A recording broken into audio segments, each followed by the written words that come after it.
and his black and white cat. Postman Pat, Letters on Ice. Story by John Cunliffe, from the original television series. Greendale was having a hard winter, and there had been a lot of snow in the night. It was icy as well.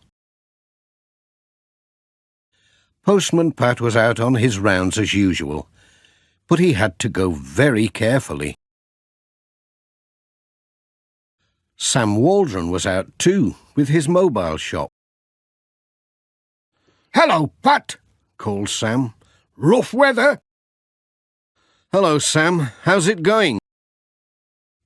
"Well, I don't think I'll be able to get up to Granny Dryden's with her groceries," said Sam. "I got stuck up there yesterday." "I'll take them with the letters," said Pat. "My van's good in snow." "Oh, thanks, Pat. Mind how you go." Sam handed Pat a box full of groceries, packets of tea, biscuits, butter, bread, flour, bacon, sausages, and a big tin of humbugs. "That'll keep her going for a while," said Pat. "Thanks," said Sam. "Cheerio!" And Pat was on his way. The van skidded and slithered along the steep road to Granny Dryden's house. She was very glad to see him, especially when she saw he had her groceries, as well as a letter. Pat called out cheerfully as he came in. "Good morning!" "Oh, thank you, Pat. That's lovely," said Granny Dryden. "This letter will be from that lass of mine in London. I cannot find my reading glasses anywhere. Would you tell me what she says, Pat?" "Certainly. Now, let's see." Pat went on. "We'll be able to come up to Greendale to see you for your birthday. Jim started school this week, and Dad's bought a new car. We're all well and hoping you are too. All our love, Sally and family." That's good news. Thanks, Pat. Have a cup of tea." Pat enjoyed his cup of strong hot tea. "Well, I'll be on my way before it starts snowing again." Bye, Pat. "Goodbye."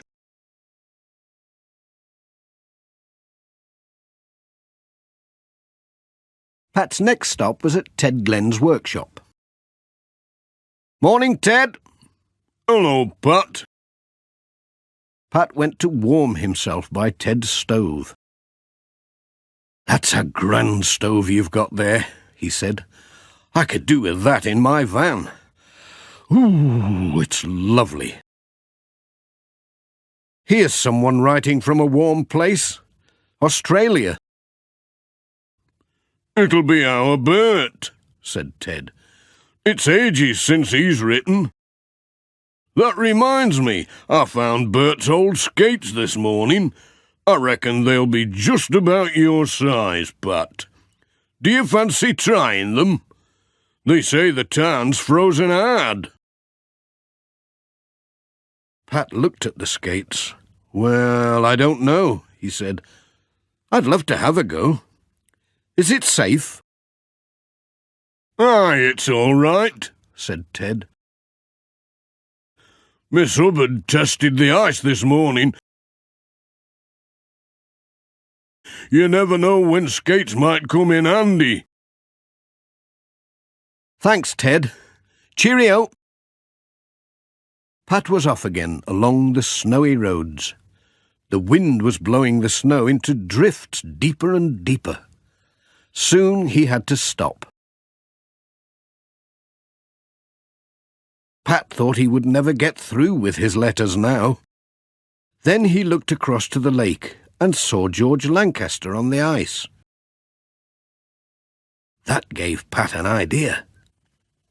"It's worth trying, Jess. I can take a shortcut across the ice. Come on, Pat, George shouted. It's lovely. You stay here, Jess, and mind the van, said Pat. I'll just put these skates on. Pat laced the skates up firmly, got his bag of letters, and walked carefully out onto the ice. Here we go. What a time Pat had! He toppled and teetered and nearly fell over many a time. He went whirling round in circles. He just missed a tree, then had to grab a branch to stop himself. Somehow he skated across the ice. Charlie Pringle looked over the wall and spotted him. "Hello, Pat," he called. He was very surprised to see Pat arriving on skates instead of in his van. "Hello, Charlie," said Pat. Special ice delivery today. He handed the letters over the wall. "Thank you," said Charlie. "Good skating." Pat whizzed off again. George was still on the ice. He did get a surprise when Pat shot by with a letter for him. Mrs. Thompson was out for a spin too. When Pat tried to spin round on the ice, he fell down with a bump. "Hello, Pat," said Mrs. Thompson. "Are you all right? What you doing down there?" Just out for a spin, said Pat, and gave her some letters. "Oh, look at Jess," said Mrs. Thompson. Jess had come to try his paws at skating. His paws went in all directions at once. "Come on, Jess," said Pat. "That's enough skating for today. We'll go home on wheels." Pat backed his van out of the snowdrift and went on his way.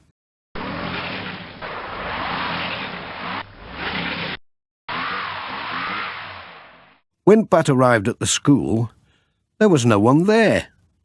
They were all snowed up at home. But they had left a snowman to wait for Pat. Pat had an old envelope in his pocket. So he addressed it to the snowman. "Mr. Snowman, the Drift, Greendale School," and tucked it under the snowman's arm. Then the school door opened. It wasn't empty after all. "Hello," said Pat.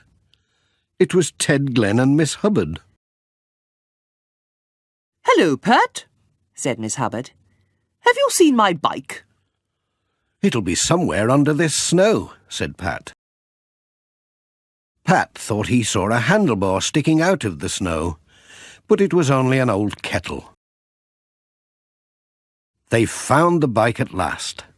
"Just in time for choir practice," said Miss Hubbard. "I'll be off now." Pat opened the gate for her. "Thank you, Pat. Goodbye." "Bye, Miss Hubbard." Nothing stops her, does it? Said Ted. "See you in church on Sunday," called Miss Hubbard, as she wobbled off along the snowy road. Pat could hear meowing from the van. How Jess hated the cold. "Cheer up, Jess," said Pat. "I'm coming now. It's time to go home. And this snow can't last forever." Postman Pat, Postman Pat, Postman Pat and his black and white cat.